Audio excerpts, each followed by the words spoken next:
mwetegeke mukole appetite mudye sente hati ya mwete esenene zaza kugomutandike kushobole nkiga buli akwasire miliyoni igana muzidi abatezi bakaruru kandi mutamugaruza kuzobwe n'ubushuma bwe kikacha higuru twino mushara kandi gutari muke twina allowances nazo tiziri nke member wa parliament nogendo tokaza kushuba kwiba miliyoni igana enguto kampara batulikizimo barukunjiro warukunjirisha na hakiri kampara twine hokora abamizi nago tutwara omwanya go kuzakutereza imihanda tukakole nguto bineni begabira miliyoni igana mwena bateze bakariri mudye sente kunga mutabaleta hanuye mutabaleta hanu murabona ine mutero mutyo mugwa limi olwo abalutegerera n'abalulira musobola kukakasa bukakasa ebigambo ebyabadde byogerwaho Honorable Naboth Namanya eyabadde agenda maaso n'okubanga alaga obusungu obw'amaanyi olw'ababaka banne abatandise okubanga bakwata obukadde 10 obusuubira okuba nti buva eri President Museveni eri buli mubaka mu Parliament.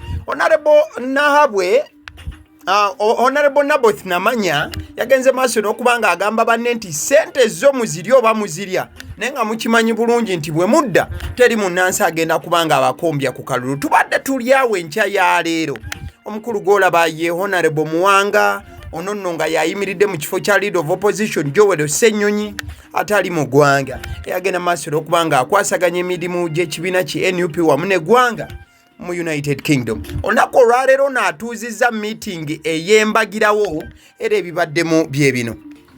Tuyisiza buli omu agenda kusayininga awulira nti teyazifunye era nga tojja kuzifuna jangu oteekeko omukono.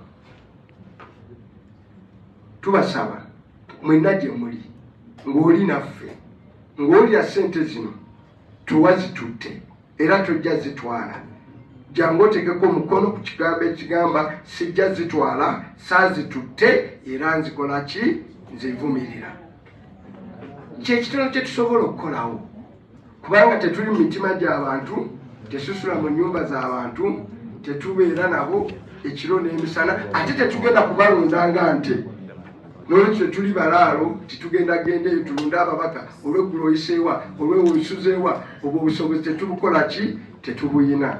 N'olwekyo tubasaba mujje muteekeko omukono amannya gonna kigenda tutwalire tetulina budde bungi ku luno era buli talowooza nti tugenda mulinda wiiki eno weneggwerako ku bbalaza buli amannya ago tujja gassa mu media tulage nti bano be basobodde okuvaayo ne bateekako emikono nga bazeeganye sente z'ekibi eza sitaani tebazitutte. Sente z'ekibi sente za sitaani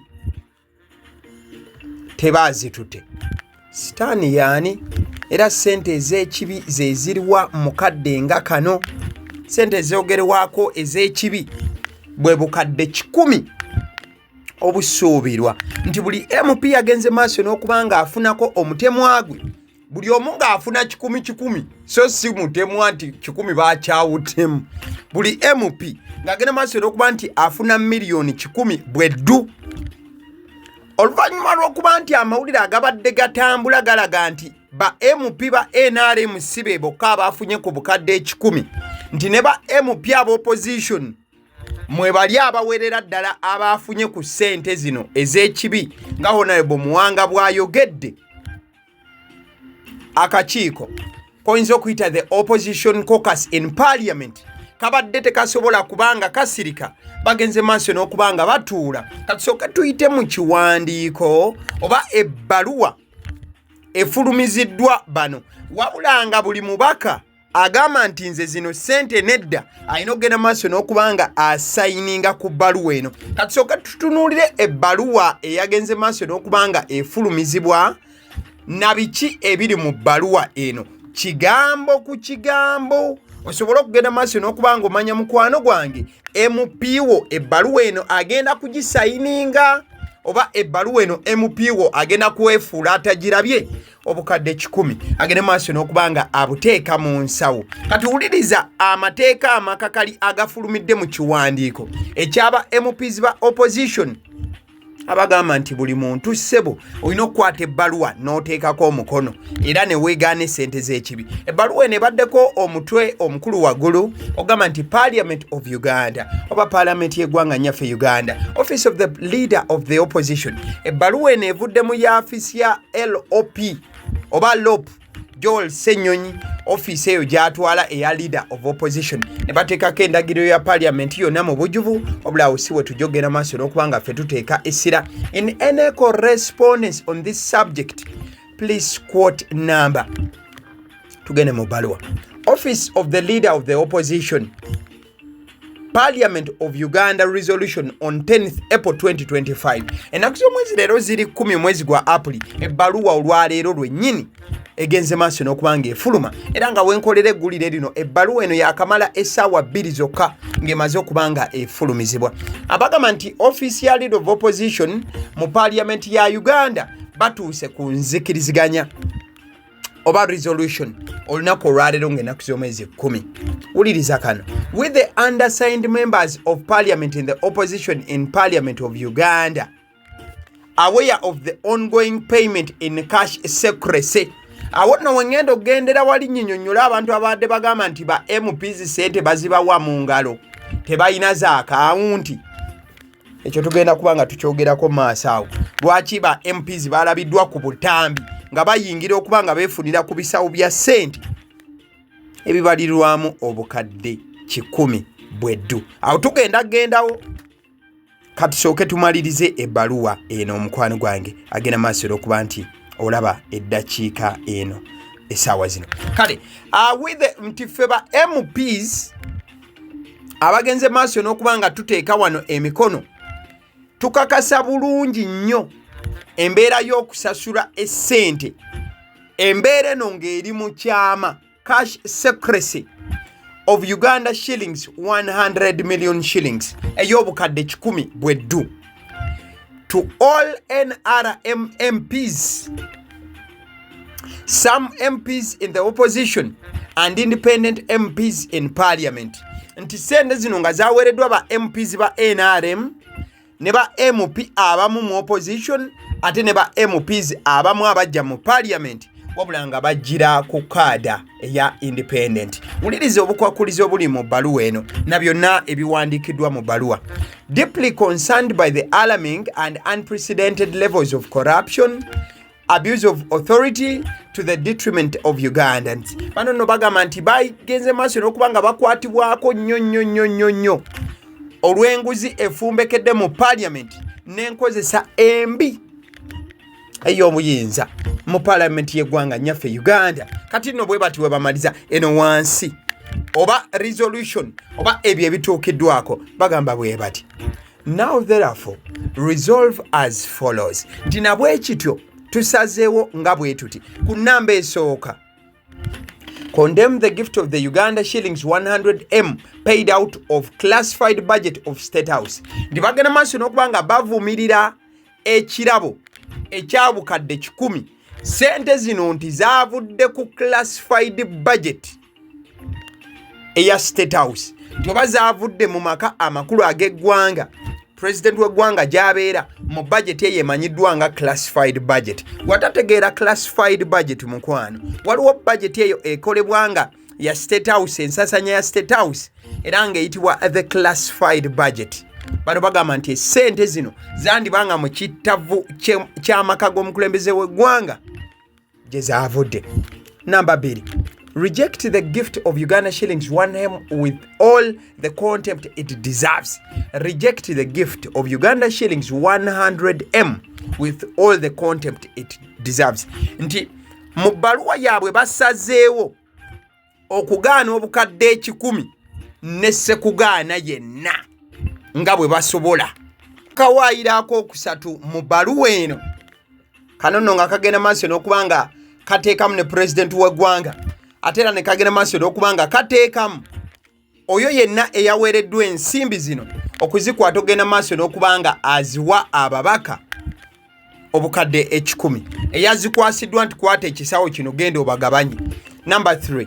Challenge the president to follow up on the payments and release with proof the list of MPs paid but also recover the balance from the person paying. Bano bagamba nti mu bbaluwa yaabwe eno nga bagenda teekako omukono baagala okuba nga bateeka president ku kikaliriro atandika okuba nga agoberera ensimbi zino ze yagabye ate bafune ne list eriko buli MP eyaweereddwa ku ssente zino ate era mukadde ke kamu baagala obwerufu mu ssente zino nti omuntu gwe bawadde ssente zino kubanga azigaba ayina okukomyawo lisiti y'abantu be yawadde miliyoni 1,000 buli omu ate ne balance amukomyewo teri kugenda na balance ogambe nti gundi namuwadde nga tewamuwadde nga ye opposition yaziganye atodde nazo oziteeke mu nsawo.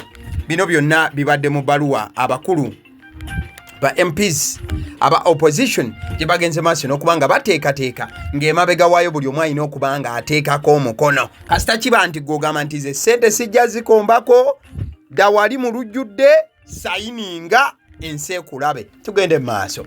Number 4. Challenge the IGG. Kano nno ke kazibu.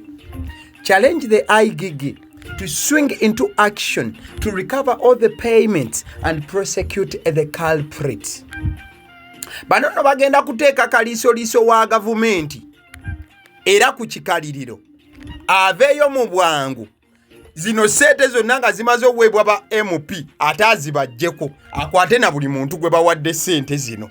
Kati walo we tulaga obukadde 10 bwandifuuka obukadde 10. Mu kifaananyi ye leader of opposition Joel Senyonyi mu yaafiisi ye mwe muvudde ebbaluwa eyo n'ababaka okubanga beeteekateeka okubanga bateekako omukono wadde ng'omukulu ono tali mu ggwanga omukulu Muwanga Kivumbi Lutaaya Honorable yayimiridde mu bigere bye we twogerera kati. Amawulire ge naakafunako abamu ku ba MPs abakagenda maaso n'okubanga basayininga ekipapula kino ng'olwakiwulidde bo tebalonzezza nfunyeko nti Honorable Betty Nambooze ebbaluwa eno yagenze dda maaso n'okubanga agiteekako omukono essente zino n'azeegaana ne sekwegaana.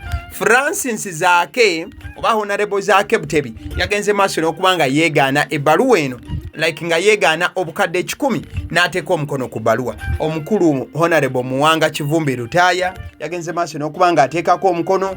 Omukyala Nakimuli Helen Woman MP oba representative yoyo gwe walabye yabadde akuba akaama ng'akakuba Honorable Muwanga Kivumbi omukyala oyo ava Kalangala omukono yagenze dda maaso n'okubanga ateekako. Nalukoola mulabyeko mu lukuŋŋaana luno lubadde lugenze maaso n'okubanga luteekebwateekebwa ate ne ba MPs abalala aba opposition bangi tebagenze maaso nakubanga balonzalonza omukono ku bbaluwa nebagenda maaso n'okubanga bakuuta ne bagamba nti owaayi ebintu byandigenda maaso n'okubanga bitabuka ate essaawa ya kalulu abantu batutunuulidde. Ku screen gw'olaba ye Honorable Deputy Speaker Honorable Thomas Tayebwa olunaku olweggulo ono yagenze maaso n'okubanga avaayo n'asambajja obukadde 10 n'agamba nti yeetannaba kubanga afuna zize era agamba wabaawo omuntu eyafunye ssente ze obukadde 10 abwetikke mangu abumutwalire tayagala kubeeraawo ng'abantu bagamba mbu obukadde 10 abasajja baalidde obukadde 10 baalidde obukadde 10 nga waliwo omuntu eyalidde ssente mu kifo kye kati agamba ssente ezo we ziba nga gye ziri bazimutwalire wabula ate era mukadde ke kamu agamba ezo ssente yakakasa teziriiyo agamba nti ebyo bya bulimba ezo mboozi za kumbalaza mboozi za booda nabo ekito teyandyagadde kuwulira biboozi bifaananako bwe bityo nga babyetise ne babireeta mu parliament. Tusooka tugende ku nsonga lwaki ssente Joel Senyonyi yafulumizza akatambi akalaga ababaka nga bayingira parliament mu matumbi g'obudde okubanga bafuna ssente. Waliwo bangi abadde bagamba nti nedda nammwe mulimba akakatambi kafu teriyo MP asobola kubanga ayingira parliament obudde olowooza balina bank account kubateerako ssente ezo. Mukwano gwange abo baba bajja kuyita newcomer mu kibuga Kampala nti obeera wakajje Kampala obanga osobola okukola statement bwetyo olw'ensonga essente zino ezoogerebwako bakugamba si ssente nti ziri mu makubo gali direct nti ssente azirina okusasulwa MP. Ensonga lwaki ssente zino zireesewo n'akajagalalo mu ggwanga lwa nsonga tezigwanidde kubanga ziweebwa buli MP. Kati gw'osuubira ssente ezitagwanidde kubanga MP azifuna nga ne bano ba leader of opposition n'abasigadde bagamba nti zino ssente ziri mu format ya nguzi. Kati ssente z'owulira bagamba nti ziri mu format ya nguzi, gwe munnansi osuubira ssente ezo okuzikwata ate baziteeke ku bank account y'aba MP. Abantu abamu we muba mwetegereza ensonga mulina okubeera mu obukkakkamu ne mwebuuza n'okwebuuza lwaki ba MPs bammwe ababatwala abamu bazeesambye ne bagamba tetubiriimu. Golooza ebyo bye beesamba bibeera mu makubo matuufu. Naye ate abasaidi emu bajja kugamba nti this is a gift from the president to the MPs. Ejokuna Farms Company Limited balunzi ba nkoko bakuguza obukoko okuva ku bukoko obw'olunaku olumu paka ku nkoko ezikulidde ddala. Balina Rainbow Roosters, balina Saso ate era ne Croilers.